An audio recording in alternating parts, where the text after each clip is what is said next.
Welcome students, and we start with water pollution.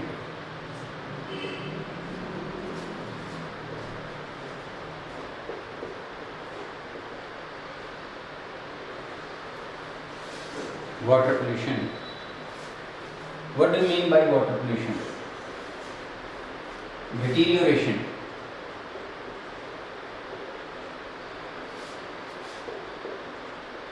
in quality of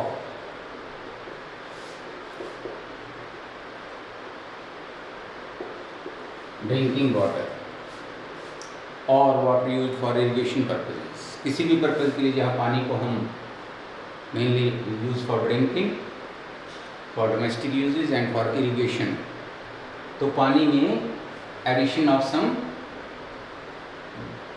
materials, pollutant materials which deteriorate the quality of water. तो significance of water you know, इसके लिए pollution को control करने के लिए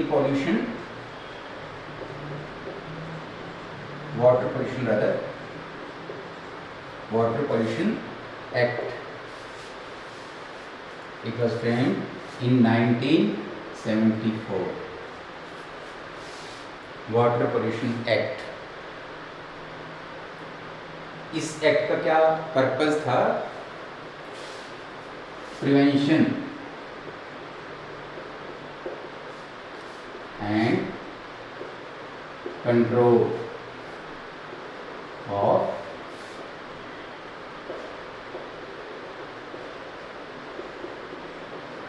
water pollution.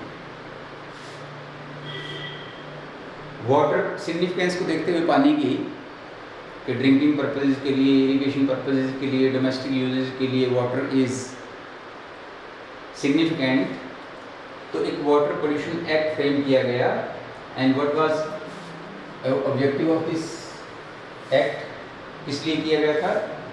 For prevention and control of water pollution.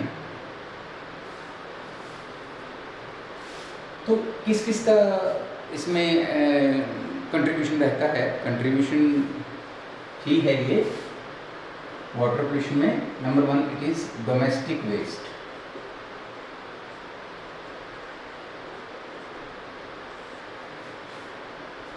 Domestic waste number 1। How this domestic waste it pollute the water? Domestic waste कैसे पानी को पोल्यूट कर रहा है? देखिए, अगर आप देखें, जो वाटर है it becomes polluted when mere 0.01% impurities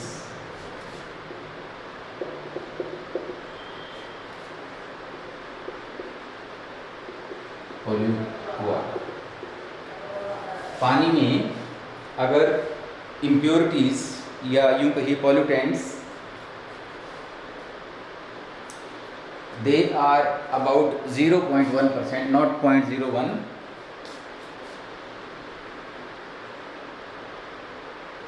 0.1% impurities,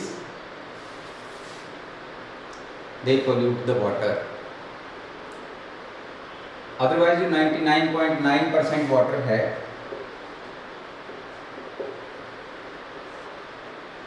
वो एज सच है। अगर इसमें ओनली 0.1% इम्प्योरिटीज ऐड हो जाती हैं तो इट बिकम्स हाईली पोल्यूटेड। ये बहुत ज़्यादा पोल्यूटेड वाटर हो जाता है। तो टाइप्स ऑफ इम्प्योरिटीज कौन कौन सी इसमें आ जाती हैं? जो डोमेस्टिक वेस्ट जा रहा है, घरों का पानी, सीवेज वाटर, तो which type of impurities it contain? इसमें कौन कौन सी इम्प्योरिटीज हैं? Number 1, it contains suspended particles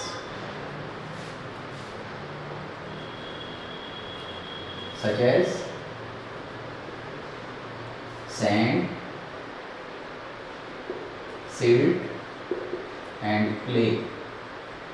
इस पानी में जो घरों से जा रहा है उसमें सस्पेंडेड पार्टिकल्स हो सकते हैं जो उसमें फ्लोट कर रहे हैं, विच में be in the form of sand, silt, ये थिन पार्टिकल्स हैं, एंड क्ले।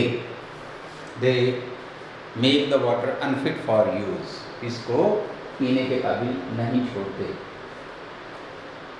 सेकेंड इम्प्योरिटी है डोमेस्टिक वेस्ट में, it is fecal matter and other organic matter and bacteria also। जो घरों का पानी जा रहा है contains faecal matter, undigested food जो पास आउट है that is faeces, faecal matter इसमें होता है, organic matter and some bacteria such as E coli, they are present in this water. और थर्ड जो इम्प्योरिटी है it is in the form of dissolved salts। salts क्या कहेंगे, dissolved materials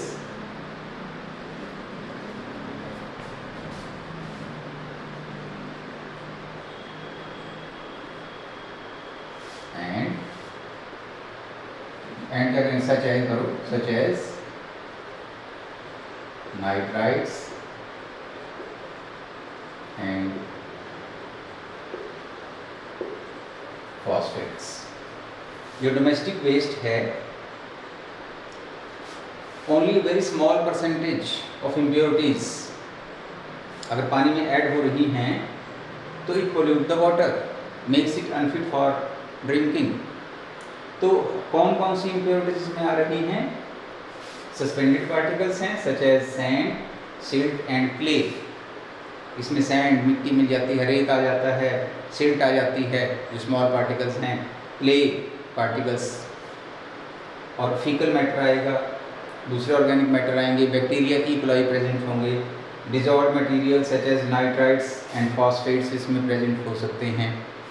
तो these impurities make the water unfit for use, इसको unfit बना देते हैं। और देखिए जो सस्पेंडेड पार्टिकल्स हैं इनको रिमूव करना, इनको निकालना, it is not much difficult. आप फिल्ट्रेशन यूज़ कर सकते हैं, आप सेडिमेंटेशन प्रोसेसेस यूज़ कर सकते हैं, इनको आप आसानी से रिमूव कर सकते हैं, नथिंग वेरी डिफ़िकल्ट। आप फिल्ट्रेशन करिए, आप सेडिमेंटेशन करिए, आप क्लोरिनेशन करिए, तो आपके ये कुछ रिमूव हो जाएंगे। What about fecal matter? Fecal matter is organic matter and this fecal matter is biodegradable. It is biodegradable. What do you mean by biodegradable? Microbes, bacteria, they can remove the organic matter and fecal matter. ये remove हो जाएगा, क्योंकि देखिए जब तक पानी में organic matter ज़्यादा है, व्हाट इज इंडिकेशन कि इसकी ऑर्गेनिक मैटर में ज़्यादा है? Organic presence of organic matter is related to BOD। Organic matter जितना ज़्यादा होगा उतना ही उसकी बायोलॉजिकल ऑक्सीजन डिमांड ज़्यादा होगी। जैसे डोमेस्टिक वेस्ट ऐड किया जाता है, मान लीजिए मैं शो करता हूँ आपको, यहाँ पर सीवेज वाटर ऐड किया जा रहा है, इस पॉइंट पर सीवेज डिस्चार्ज किया जा रहा है and this is direction of flow of sewage. Flow इधर कर रहा है, डायरेक्शन ऑफ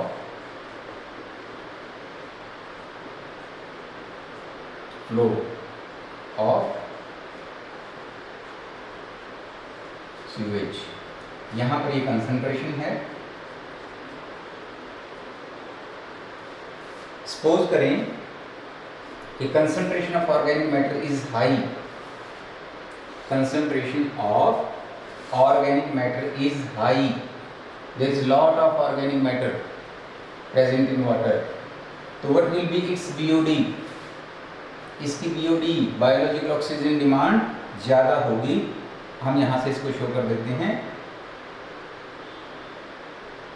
ये ऐसे जा रही है, बायोलॉजिकल ऑक्सीजन डिमांड हाई होगी, ये कंसंट्रेशन शो करते हैं हम यहाँ पर। तो जैसे जैसे इसमें ऑर्गेनिक मैटर ज़्यादा होगा, इट्स BOD मैं साथ साथ दिखा रहा हूँ, शो कर रहा हूँ, it will be high like this.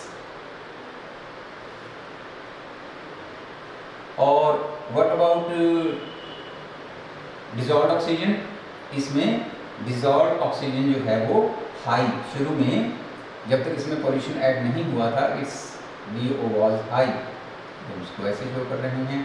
अब जैसे ही direction of flow of water जाएगी, ये हमें ऐसे, और ऑक्सीजन डिमांड DO,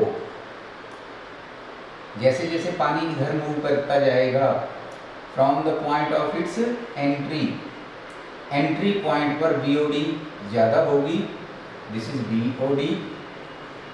और जैसे जैसे ये वाटर मूव करेगा, इसमें जो प्रेजेंट हैं बैक्टीरिया वगैरह, माइक्रोब्स वगैरह, वो क्या करते हैं, दे यूज द ऑर्गेनिक मैटर को यूज करेंगे।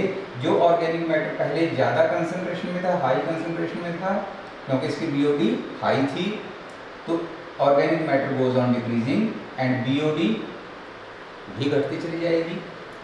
जैसे जैसे ऑर्गेनिक मैटर कम हो रहा है, BOD विल डिक्रीज, और BOD अगर डिक्रीज हो रही है, what about DO, dissolved oxygen increase हो जाएगी। तो these two can be shown by this relation कि BOD, if BOD is high, तो water is highly polluted. High BOD means highly polluted water. तो इसमें डिसॉल्व्ड ऑक्सीजन के contents low हो जाएंगे, डिसॉल्व्ड ऑक्सीजन लो दिखाई है। लेकिन जैसे जैसे ये मूव करता है, direction of flow left to right को शो कर रहा है, तो मूव करने के साथ बैक्टीरिया, माइक्रोब्स ऑर्गेनिक मैटर को कंज्यूम करते हैं। ऑर्गेनिक मैटर को कंज्यूम करने से BOD डिक्रीज होगी, पॉल्यूशन डिक्रीज होगा, और इसमें डिसॉल्व्ड ऑक्सीजन इंक्रीज करेगी। ग्राफ ऊपर जा रहा है। तो दिस रिलेशन शोज कि higher the BOD more the polluted water is. इस पोल्यूटेड वाटर में BOD हाई होगी। अगर आप अब आपको इसको प्योर करना है, इसको पोल्यूशन फ्री करना है, तो you will have to reduce the BOD, and this BOD is luckily reduced by the microbes present in water। पानी में, उसी डोमेस्टिक वेस्ट में जो माइक्रोब्स प्रेजेंट हैं, वो ऑर्गेनिक मैटर को यूज़ करके और क्या करते हैं, वे डिक्रीज इट्स BOD। BOD को डिक्रीज करेंगे तो डिसॉल्व्ड ऑक्सीजन इसमें इंक्रीज होती चली जाएगी। अगर BOD मोर है तो DO लेस होगी, DO इंक्रीज कर रही है तो BOD डिक्रीज कर रही है, एंड वाटर बिकम प्योरीफाइड। तीसरी जो इम्प्योरिटीज हैं, dissolved material such as nitrates and phosphates वगैरह, इनको रिमूव करना इट इज़ क्वाइट डिफिकल्ट। इसके लिए फिर secondary treatments, tertiary treatments. Secondary तो यही है कि डिसॉल्व्ड ऑक्सीजन को कम किया जाए, फिर इसके लिए टर्शियरी ट्रीटमेंट्स जो कि आपने पढ़ी भी हैं कि how this water is treated. तो हमें इसको इस ढंग से पानी को प्योरीफाई करना है।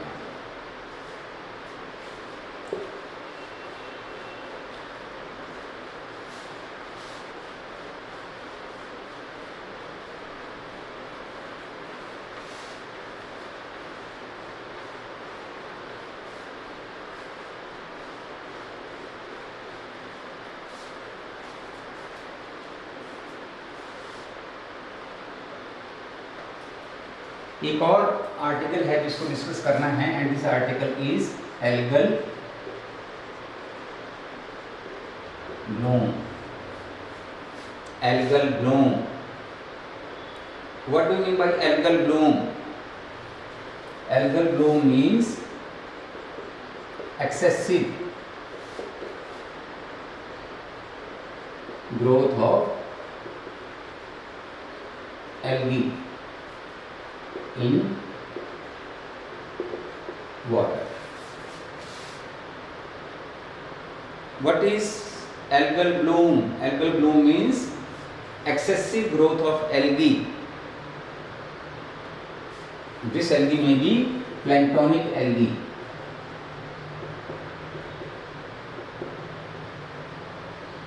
ये बहुत ज़्यादा एक्सेसिवली ग्रो कर जाती है इन water bodies. How algal bloom is caused?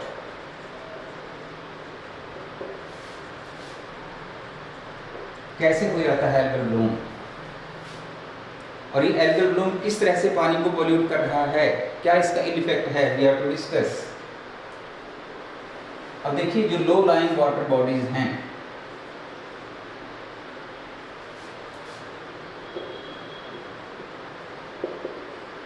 Such as Pond's हैं, तालाब हैं, लो लाइंग हैं, तो क्या करते हैं हम, अभी मैंने डिस्कस किया था कि हम पानी में कुछ न्यूट्रिएंट्स ऐड हो जाते हैं, such as NO2, NO3, nitrates, phosphates.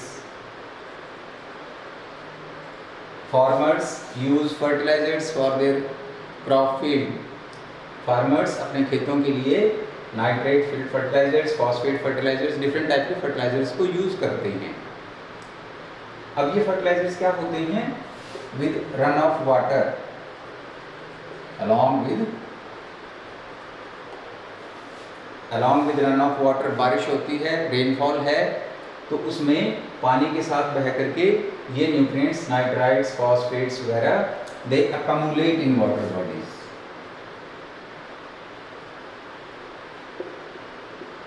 Water bodies में इकट्ठे हो जाते हैं.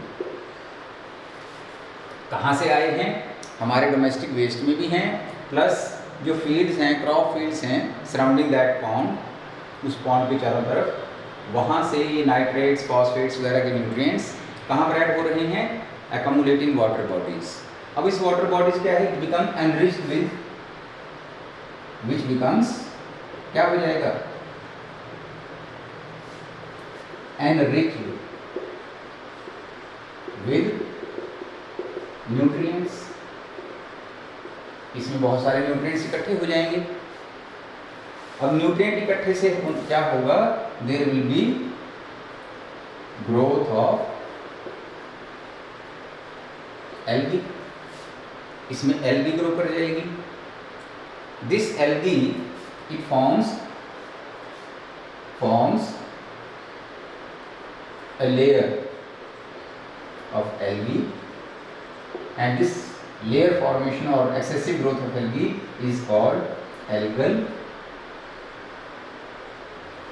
bloom. भाई न्यूट्रिएंट्स बह करके रन ऑफ वाटर से या डोमेस्टिक वेस्ट से कहाँ पर इकट्ठे हो रहे हैं. अगर कोई डोमेस्टिक उससे पॉन्ड, जो डोमेस्टिक वाटर जा रहा है पॉन्ड में, तो उसमें डोमेस्टिक वाटर से न्यूट्रिएंट्स ऐड होंगे, प्लस सराउंडिंग फील्ड से भी. या कोई वाटर बॉडी है, बेशक उसमें डोमेस्टिक वेस्ट ना ऐड हो रहा हो, तो जो फील्ड्स हैं उनमें फार्मर्स यूज़ करते हैं न्यूट्रिएंट्स को, फर्टिलाइजर्स को, तो वो रन ऑफ होकर कहाँ इकट्ठा हो जाता है, that accumulate in water bodies, and these water bodies they become enriched with nutrients. Nutrient से एनरिच हो जाएंगी. इस न्यूट्रिएंट की एक्सेसिव अमाउंट के कारण वहाँ पर एल्गी ग्रो करेगी and form a layer of algae called algal Bloom. अब ये एल्गल ब्लूम क्या कॉज कर रहा है, it uses most of the oxygen dissolved in water. जो एल्गी ग्रो वहाँ पर कर रही है, ये क्या करती है, algae uses oxygen in respiration. तो पानी में DO डिक्रीज होगी. इसका इफेक्ट क्या होगा कि जो एक्वेटिक एनिमल्स हैं, फिश हैं, they get deprived of oxygen. उनको ऑक्सीजन नहीं मिलेगी ऑक्सीजन ना मिलने के कारण दे मे डाई। तो algal bloom is also a type of water pollution. This pollution is caused due to addition of nutrients, और इनके न्यूट्रिएंट्स के ऐड होने से there will be an increase in the concentration of nutrients in that water body. This is called nutrient enrichment. और इस enrichment के कारण, nutrient enrichment के कारण algal bloom वहाँ पर create हो जाएगा, excessive growth of algae होगी. This algae uses most of oxygen, and जो fish हैं, other aquatic animals हैं, they get deprived of oxygen and may die. This phenomenon is called algal bloom. इसको algal bloom कहते हैं।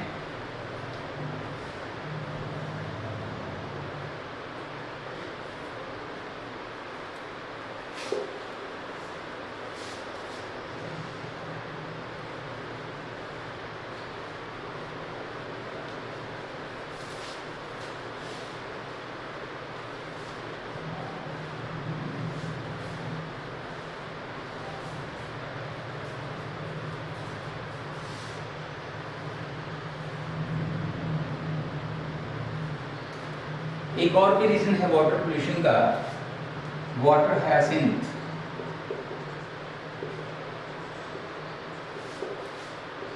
It is common name and it's scientific name is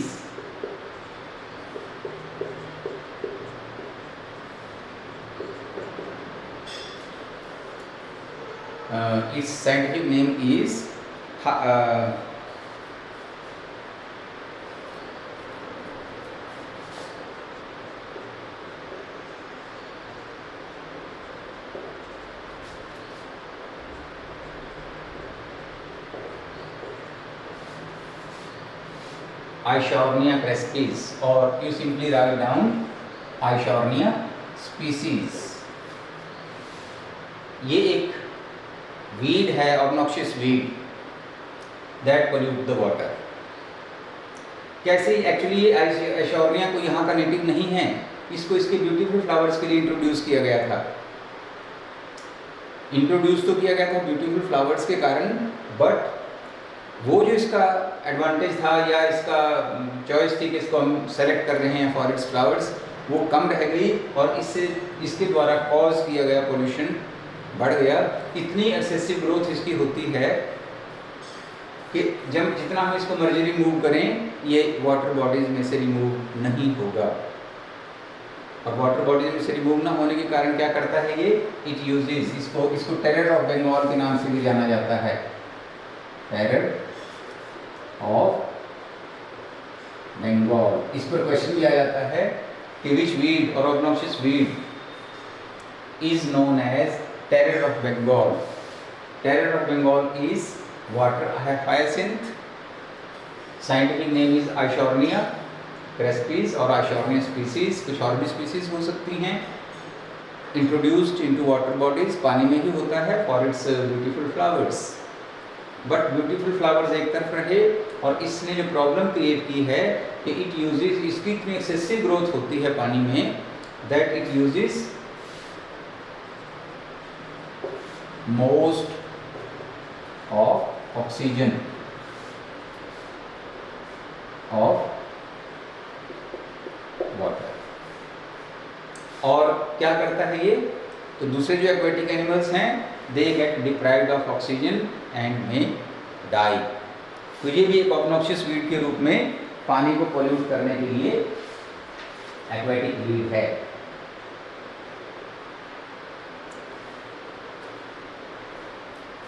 तीसरे आपने discuss किए थे कि बैक्टीरिया प्रेजेंट होते हैं। जो बैक्टीरिया हैं सीवेज वाटर में, कौन कौन से बैक्टीरिया हो सकते हैं? They may be salmonella, there may be virus, इसमें वायरस हो सकते हैं साल्मोनेला हो सकता है, वायरस हो सकता है, vibrio कोलोराई,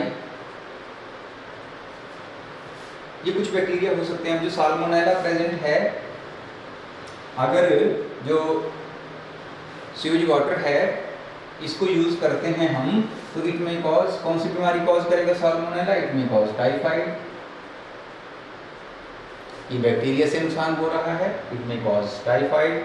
vibrio cholerae, it may cause cholera. And other bacteria, they may cause dysentery also. कुछ बैक्टीरिया डायसेंट्री, डायरिया भी कॉज कर सकते हैं। वायरस प्रेजेंट हैं, दे में कॉज जॉन्डिस, उनसे जॉन्डिस हो सकती है। तो अगर डोमेस्टिक वेस्ट के लिए जो पानी है इसको अनट्रीटेड यूज किया जाता है, तो it may cause many diseases, and diseases में भी टाइफाइड, कॉलरा, जॉन्डिस एक्सेट्रा। तो इसको भी, ये प्रॉब्लमेटिक होते हैं, इनको ट्रीट करना होगा सेकेंडरी ट्रीटमेंट से, जो कि बायोलॉजिकल ट्रीटमेंट है। इन बैक्टीरिया को रिमूव करना होगा और वाटर को ट्रीट करके it is made fit for use. कई बार इसमें जो डोमेस्टिक वेस्ट ही हमारा है, इसमें कुछ नॉन बायोडिग्रेडेबल वेस्ट आ जाते हैं। Non biodegradable waste, water hyacinth हो गया है।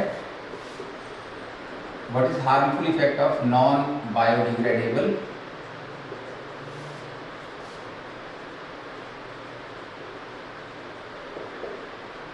वेस्ट्स। मैंने एग्जाम्पल लेकर के आपको समझाया था शायद, DDT। This DDT is a non-biodegradable waste. Non-biodegradable means it is not decomposed.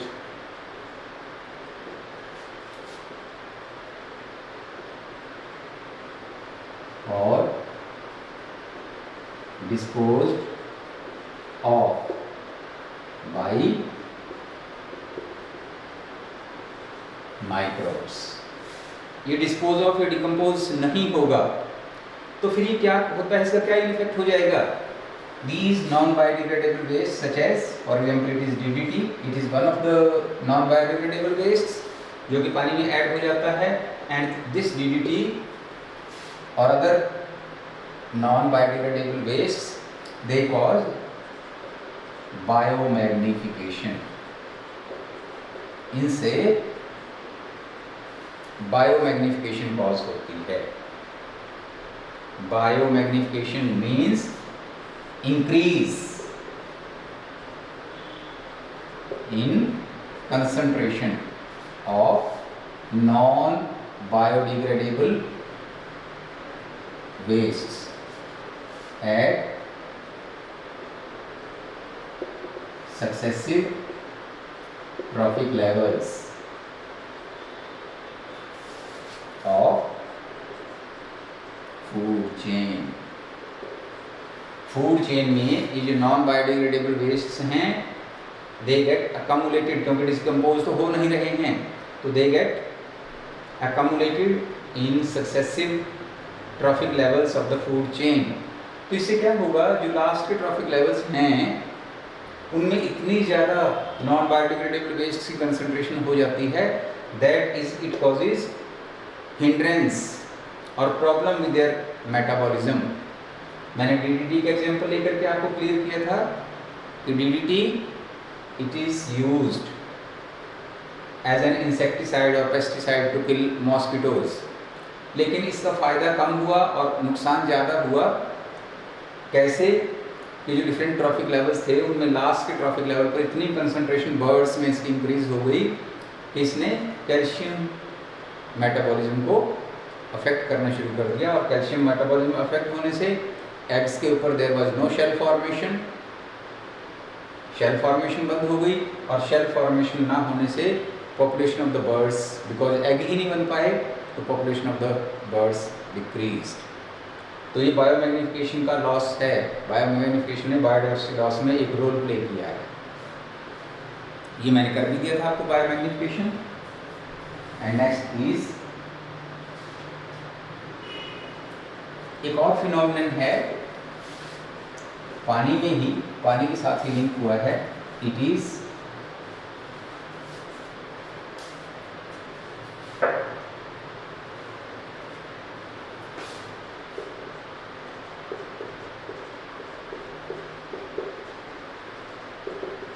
Eutrophication. What do mean by eutrophication? इस पर भी क्वेश्चन होता है एग्जाम में। What is eutrophication? Eutrophication means ageing of water body due to nutrient enrichment.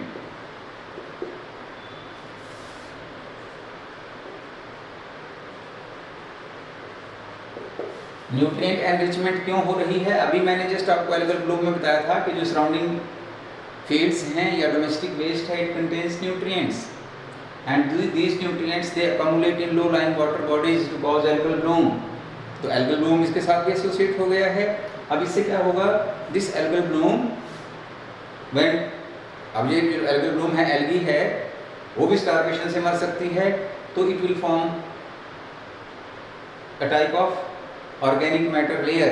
वहाँ पर organic matter add हो रहा है और ये जो पॉन्ड या वाटर बॉडी है उसकी डेप्थ कम हो रही है। There is shallowing of the water, shallow water बन जाएगा। फिर धीरे धीरे इसमें और न्यूट्रिएंट्स ऐड होंगे और ये वाटर और शैलो हो जाएगा। तो इसके कारण क्या होगा? वो जो पॉन्ड है या तालाब है वो फ्लैट ग्राउंड बन जाएगा। अब वो वाटर बॉडी नहीं रहेगी। यानी हमने कहा है कि ये एजिंग प्रोसेस में आ गया है। Ageing means come to an end. जो पहले एक वाटर बॉडी थी उसमें न्यूट्रिएंट्स के एडिशन होने से, न्यूट्रिएंट्स के एनरिचमेंट से क्या ऐड हो गया? ऑर्गेनिक मैटर ऐड हो गया। फिर उसका डिकम्पोजिशन हुआ, उसमें ह्यूमिफिकेशन हुआ और उसमें और मैन्योर्स ऐड हुए, तो it became fit for more growth. अब इसमें दूसरे प्लांट्स वगैरह ग्रो करना शुरू कर जाएंगे। यानी ये धीरे धीरे अपनी जो पॉन्ड का एग्जिस्टेंस था उसको खत्म कर देता है and it becomes flat land और ग्राउंड लेवल लैंड बन जाती है। This is called ageing. अब इसमें ह्यूमन का क्या रोल है एजिंग में? एक्सेलरेटेड यूट्रोफिकेशन, मैन का रोल है इसमें एक्सेलरेटेड यूट्रोफिकेशन। देखिए ये जो काम हो रहा है एजिंग का, एजिंग ऑफ वाटर बॉडी, जिसको यूट्रोफिकेशन आपने कहा है, it takes many years, thousands of years, यानी कि it takes a lot of time. But अगर इसके अंदर एंथ्रोपोजेनिक एक्टिविटीज ऐड हो जाएं, ह्यूमन एक्टिविटीज ऐड हो जाएं, तो this eutrophication process is accelerated. Human अब अपना डोमेस्टिक वेस्ट डाल रहे हैं इसमें पॉन्ड में, तो इससे क्या होगा? Due to addition of domestic waste ये प्रोसेस जो है इट इज इंक्रीज्ड मल्टीफोल्ड, कई गुना जल्दी से जो वाटर बॉडी है that will come to an end और वो फ्लैट ग्राउंड हो जाएगा। तो इसमें अगर ह्यूमन की एक्टिविटी से कुछ न्यूट्रिएंट्स ऐड हो रहे हैं तो this is called accelerated eutrophication and accelerated eutrophication is caused due to mainly due to human activities. Human activities से ये ऐड होती है।